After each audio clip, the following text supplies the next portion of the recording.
ضرورت اعتقاد عدالت۔ اگر انسان اپنے معبود و مالک کی عدالت پروری اور انصاف پسندی کا یقین کامل نہیں رکھے گا تو اس کو معاملہ جزا و سزا میں شبہ باقی رہ جائے گا۔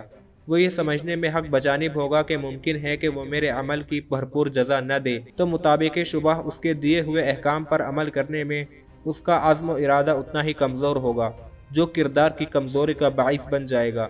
لہٰذا ضروری ہوا کہ انسان اس بات کا بھی یقین کرے کہ اس کا مالک و خالق جس کی طرف اس کی بازگشت یقینی ہے، ہر طرح عادل ہے، وہ کسی صورت بھی اپنے بندوں پر ظلم روا نہیں رکھتا۔ مقصود حقیقی: مذکورہ تمام اعتقادات محض انسانی کردار و اخلاق کی درستی کے لیے ضروری ہیں۔ خدائے برتر کی ذات ان تمام باتوں سے غنی و بے پرواہ ہے، اسے انسان کے کسی اچھے فعل سے کوئی فائدہ نہیں پہنچتا اور اس کی بدکرداری خدا کو کوئی نقصان نہیں پہنچا سکتی۔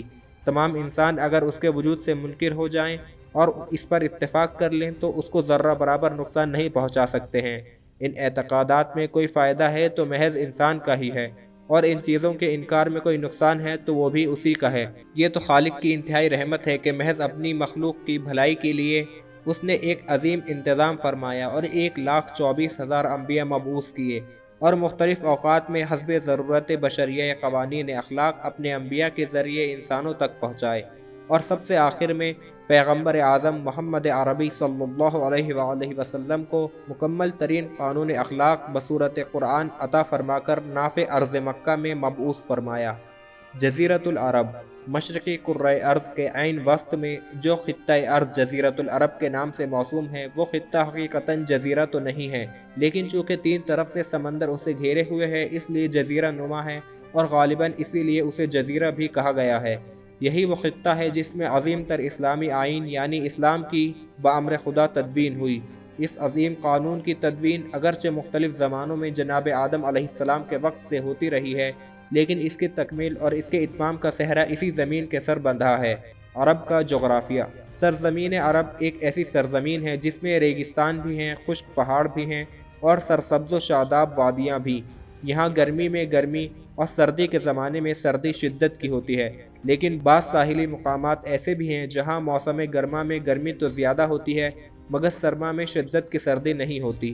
عرب قدیم کا حدود اربع: عرب قدیم کے مغرب میں بحر قلزم ہے اور مشرق میں خلیج فارس اور عراق عربی ہے، جنوب میں بحیرہ عرب اور شمال میں شام و فلسطین ہے، مگر مدت مدید سے عرب اپنے اصلی مساکن سے اٹھ کر عراق و شام و فلسطین میں اس طرح آباد ہو گئے ہیں کہ یہ تمام خطے بھی عرب ہی سمجھے جاتے ہیں۔ ولایات عرب قدیم: عرب قدیم 5 ولایتوں یا صوبوں میں تقسیم رہا ہے: یمن، تہامہ، حجاز، نجد، یمامہ۔ یمن عرب کا جنوبی حصہ ہے، اس کے مغرب و جنوب میں سمندر ہے اور شمال میں کچھ حصہ تہامہ کا اور کچھ حصہ یمامہ و بحرین کا ہے۔ اس کے مشرق میں حضرموت، مہرہ، شہر امان ہیں۔ تہامہ اس کے جنوب میں یمن ہے، مغرب میں بحیرہ احمر اور شمالاً شرقاً اس کو حجاز گھیرے ہوئے ہے۔ حجاز اس کے مغرب میں بحیرہ احمر ہے اور جنوب مشرق میں تہامہ اور نجد ہیں اور شمال میں شام و فلسطین ہیں۔ نجد اس کے مغرب میں حجاز ہے، مشرق میں عراق عرب ہے اور یمامہ اس کے جنوب میں ہے اور اس کے شمال میں شام ہے۔ یمامہ اس کے جنوب میں یمن اور شمال میں نجد ہیں، مشرق میں بحرین ہے اور مغرب میں حجاز ہے۔ یہی وہ خطہ ہے جہاں مسیلمہ کذاب نے اپنی جھوٹی نبوت کا ڈھونگ رچایا تھا۔ اس صوبے کو عروس کے نام سے بھی یاد کیا گیا ہے۔